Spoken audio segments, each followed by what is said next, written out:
Mr. Mayor. Hey there.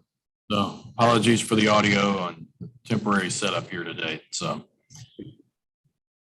okay, but we do have 1:15 straight up, so we will go ahead and get going. And thanks everybody for joining us for our weekly news conference regarding all things regarding the COVID-19 pandemic at Indiana University Health, City of Bloomington, and Monroe County. We will begin with opening comments. Let's first go to Mayor Hamilton. Thanks a lot. Appreciate it. Just wanted to give the quick updates I do for the city data. We have moved up 1 percentage point to 64% of our employees now having demonstrated their vaccinations. We had a little movement. We're pleased with that. In terms of the wastewater detection, I didn't have it last week in time, but we had a non-detect in Blucher and a 10 copies at Dillman, which is right at the non-detect limit. And I just got notice that we had 2 non-detects this week, meaning the levels of viral copies were below the detection level. That's good. We did have 3 positive employee cases this week, down from 6 the week before, still certainly of concern. And of course, as you probably noted, we were able to return our sanitation department to sufficient employee staff for full services to resume since Monday. So we're pleased with that. State and national, we do see some more positive direction in trends that we like. I know you'll hear more data from others today. I just want to note we've seen that before. It's a good thing, but it doesn't necessarily always predict the future. I just will share 2 words today, I guess, maybe. One is weary. People are weary of continued vigilance and requirements. Healthcare workers are no doubt weary. Nonetheless, it's so important. I was actually at a conference and have to say at another Southern Indiana county, and it was dramatic how few people would mask up. I think people are weary of this. It's unfortunate. And the second word I'd add is wary. We do need to continue to be wary of the next steps, the next stages. We have to keep at it. There's colder weather coming, flu season, of course. Those both threaten danger. The flu shot is so important. The continued vaccination, including boosters, is so important. Continued vaccination is so important. So although we are weary, we do have to continue being wary. And we'll close with just the great appreciation for those who are hanging in there and helping, tamping down the virus, those who are masking, those who are taking care of our sick. I will also encourage employers to continue to join the much appreciated leadership of those employers who are requiring or significantly incentivizing vaccinations and health protective steps. So I'm glad to see numbers getting better, but we have to be wary and not jump too quickly. We're still working on a lot of hard things. So back to you, Chuck. Okay, let's next check in with the Monroe County Department of Health and Penny Caudill. Good afternoon. Let's start today by talking about testing. When you need a COVID test, the first thing you need to do is mask up whether you are vaccinated or not and arrange for that test. You can visit coronavirus.in.gov for a full list of testing locations. And then if you are fully vaccinated and you're not experiencing symptoms and you're a close contact, you don't need to quarantine, but you do need to mask up. You need to test after 3 to 5 days post-exposure. And then if you're negative, you can just keep monitoring daily. But that is something that we all need to do. Every day we need to be assessing ourselves for any symptoms. If you are a close contact and you are unvaccinated, then you do need to quarantine. No running errands, no visiting other people. Put on your mask if you are around others that you cannot avoid. So if you live in a household and you can't truly quarantine well, make sure you have that mask on. Test after 5 to 7 days, and you can emerge on that day 8 if your test is negative, but you still need to wear your mask and monitor for symptoms for the full 14 days. Now, if you have symptoms at any point during that time, or if you test positive, then you need to isolate, and you isolate, stay away from others for that 10 days or until you have no symptoms and you're no fever for 24 hours. So, if you were symptomatic and you test and your test is negative, then it was probably, something else. Maybe you had a respiratory infection that's diagnosed and your COVID test was negative. Then you can go on accordingly. But if you test positive, you need to isolate. So where can you get tested? Again, that website that I mentioned, coronavirus.in.gov, will give you a full list. But locally, right now, we've got the Gravity site that's located on Cook property, opens Tuesday through Saturday, weather permitting. They still are outdoors, 8 to 4 p.m., and they only have PCR testing at the moment. They will register you on site. You do not need to pre-register for the Gravity site. And today and tomorrow, there is still a mobile clinic at the Ellettsville Christian Church. That is at 731 Independent Street in Ellettsville. They are open noon to 8 p.m. The tests that they have available are both PCR and rapid antigen testing.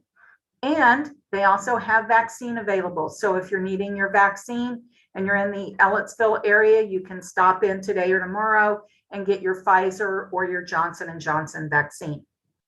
And that brings us to more information about vaccinations. So whether you are in need of that initial series, you want to get Johnson & Johnson, which is 1 dose, or you want to get Pfizer or Moderna, which is 2 doses, those are available.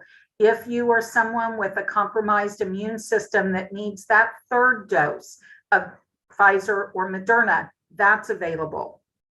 If you were fully vaccinated with Pfizer and you need a booster, you meet those qualifications, that's available to you.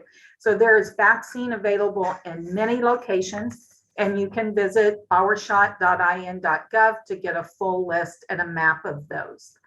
Locally, Ellettsville, as I just mentioned, has both testing and vaccine available today and tomorrow. For Miller Drive, our public health clinic, which is a partnership between the health department and IU Health Bloomington, they've been very busy giving vaccines. They are open about 5 days a week for that. They continue to do school clinics and other outreach clinics as well. So of course we have pharmacies and providers and other places in the community where you can also go to get your vaccine. The good news is that we finally reached 60% of our eligible population has now been fully vaccinated. We're just slightly over that today. And it's a milestone that we have longed for. We really hoped that we would be there in June. So we're thrilled that we finally made it to 60%, but we don't need to kid ourselves. We still have a long way to go. So we will celebrate this milestone while we keep working for improved vaccination rates.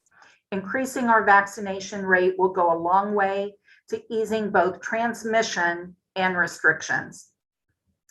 Our priority is getting as many people fully vaccinated as possible, and fully vaccinated means that you have completed that initial series, the 1 dose or the 2 doses, depending on which vaccine you've used. So if you're getting a booster, that has nothing to do with whether or not you're fully immunized. You are fully immunized if you've had 1 shot of Johnson & Johnson or your first 2 doses of Moderna or Pfizer. In terms of the advisory and the data for this week, Monroe County did officially move to a yellow advisory with 144 cases per 100,000 and a 4.58% positivity rate. At this point, it is the cases per 100,000 that is going to drive our advisory down. We're looking at getting out of that high and substantial transmission, and it's going to take some time. Our current regulation does require masks in indoor public places, including schools, and the expiration date is currently set for midnight, October 31st, or when our cases drop below 50 per 100,000, and that would also put us in a blue advisory, or if the order is rescinded or extended by action from the Board of Health and the commissioners. What happens next is really in the hands of the community.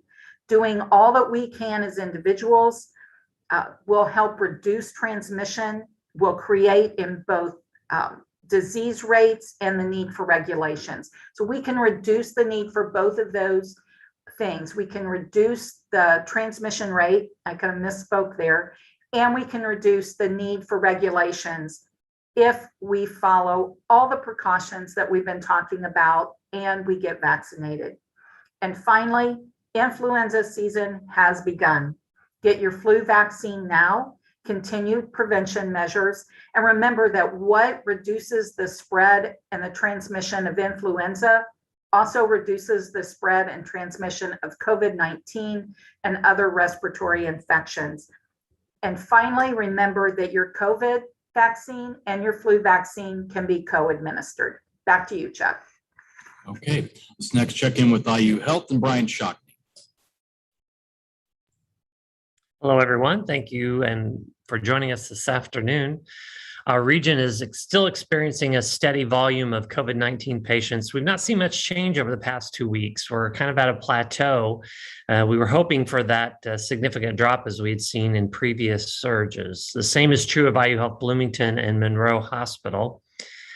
Our inpatient rates aren't decreasing as quickly as we had expected or hoped for at this point in this surge, which just adds to the exhaustion of our healthcare providers who they've been giving their absolute all to caring for our patients in this community. And boy, sure would we like to have a reduction here and some good news to see this decline very rapidly.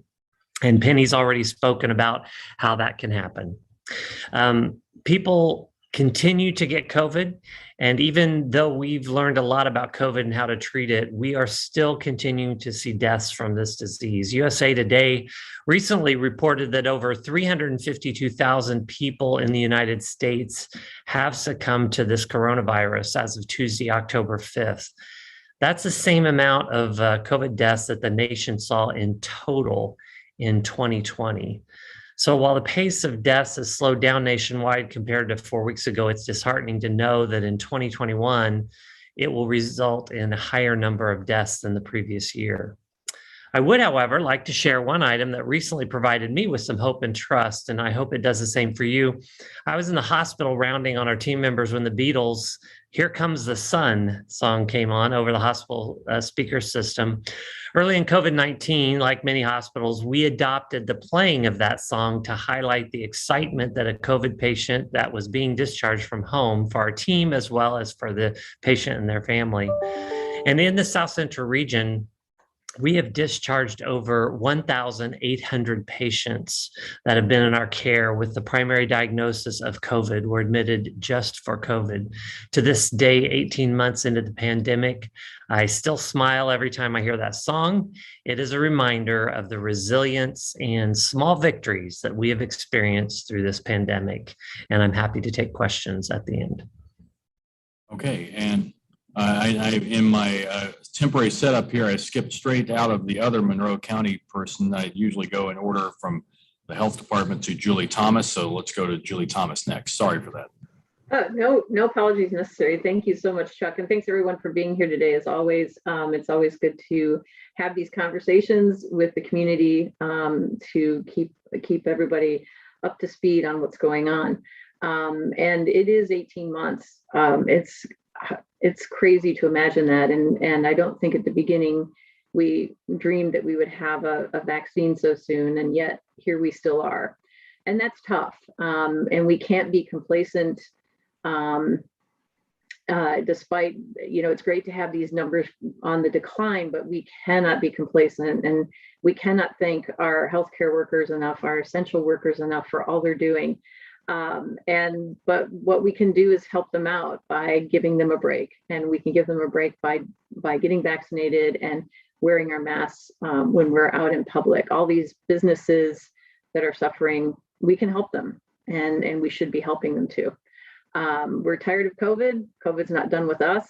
I'm tired of wearing a mask, but we can find a way out of that if we work together, and hopefully we will. But I do want to remind everyone that we worked with the Board of Commissioners, worked with the council to create the Township Assistance Fund, and that fund will be available at least through the end of October, which is when the latest governor's order is set to expire. If you are a resident anywhere in Monroe County and you have been suffering financially because of COVID, your township trustee is going to be the place to apply for these funds. These are grants, not loans, to help our residents out, to keep you in your homes and to keep the lights on, as they say. Every resident of Monroe County lives in a township, and so your township trustee is available through 211 or 211in.org. Also of note is that there are 2 upcoming blood drives, October 21st from 2 to 7 at the Southeast YMCA, and at the same location on October 22nd from 10 a.m. to 3.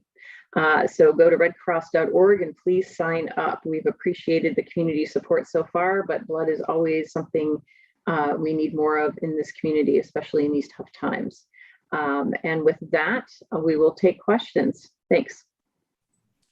Okay, let's next check in with Indiana University and Kirk White. Hey, good afternoon, everybody. It's good to be with you this afternoon. Today is fall break for our classes, so it's a little quieter on campus, but as I normally report, we're still seeing a good trend this week. If you'll take a look at our dashboard that we have online, it'll show you that we just posted this morning's results. Our vaccination rates have ticked up just a little bit more. We're at 93.1% for all of our students, faculty, and staff. And that's breaks down to 93.1 for students and 93.0 for faculty and staff. Overall, that increases us by 0.3 of a point since last week. So still making good progress there. The other good news is our cases have dropped again this week. If you remember, last week we were at 30 cases campus-wide, and this week we dropped down to 21 cases, 21 for all populations. 15 of those were students and 6 were faculty and staff. So again, we're this week trending in the right direction. I'll also echo the promotion for vaccine clinics for influenza. We know that that's another way that we can keep the community healthy this winter, and we encourage everybody to get a flu shot. I just posted information about our flu vaccine clinics, which will be held all over the state at our campuses. Bloomington specific will be on October the 12th, coming up next week from 12 to 8, and on October 24th from 12 to 6. And both of those are at Simon Scott Assembly Hall. Appointments have really been coming in well for those. Going to have big crowds, but there's still room for everybody. So it's best if you do make an appointment online, but if you can't, go ahead and show up. We'll take care of you. And with that, I'll be ready for any questions. Okay, and we welcome your questions here as we move into those. Penny, I know you answered these on our chat as well, but it might be good to go ahead and answer these verbally as well. These were a couple of questions that came in on Facebook.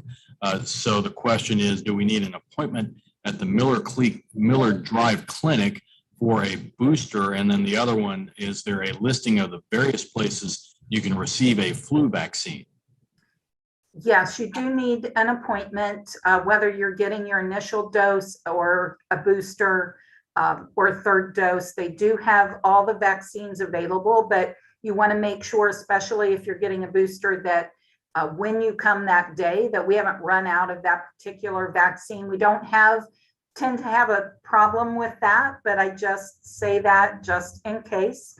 And they have been extremely busy. So yes, you can go to Our Shot and make that appointment. And in terms of flu shots, there's not just a single list, but you can use any local pharmacy to get your flu vaccine, your provider's office, and again, Miller Drive for your flu vaccine. And Brian posted in the chat also that all of the IU health offices have the flu vaccine for established patients, and otherwise they have the ability to call 812-353-3244 for any person to get a flu vaccine. So flu vaccine is readily available most anywhere around right now. So our folks are quiet in the reporter world of this, no questions at the moment. So here's one. Emily Brown asks, I know Monroe County is 144 cases per 100,000. Does IU have a ratio like that available for students, faculty, and staff? Kirk? We don't track it quite that way, but if you look at our numbers, I guess we could do a comparison. If you more or less consider that we've got 45,000 students and about 9,500 faculty and staff, and 21 cases that have been reported for all those populations. That includes positives in our mitigation testing regimen that's going on each week, as well as self-reports and the symptomatic testing that we do. Just a total of 21 out of our whole population.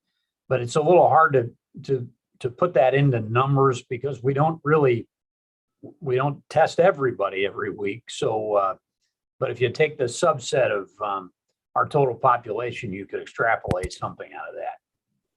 Yeah, and to put another emphasis on that too, as you've already said, Kirk, I mean, we have a 93% vaccination rate. So unlike last year when we were doing testing, mitigation testing of everybody all the time, we have most everybody vaccinated. It's a different world this year with with most everyone vaccinated. But again, anybody who has an exemption is subject to mitigation testing or COVID check testing, we should say, every week as a part of that regimen. Looking for other questions, happy to take more. We have some, and I hate to talk a lot because I know my audio is not very good here. It's not a cold, it's just the audio system that you're hearing on. There's no problem with your own set, no need to adjust. But we'll hang on here for a moment. Another question, vaccines for children seem to be coming soon. Any updates on plans for this population? Penny, you want to chime in? Sure. So we anticipate that early November we'll hear about vaccines for children 5 to 11 years old. And as you know, we've been going into schools and doing school clinics, and we intend to continue that practice, and we will continue to make them available at our Miller Drive clinic or other locations. The number of students that we have in that population, I think, will be relatively small. Okay.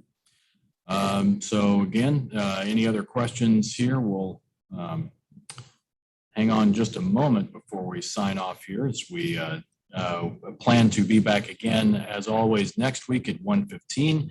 Again, if you have questions about the IU part of this, you can go to covid.iu.edu. Next time I join you, I will be in a much better camera situation with much better audio. That I do promise.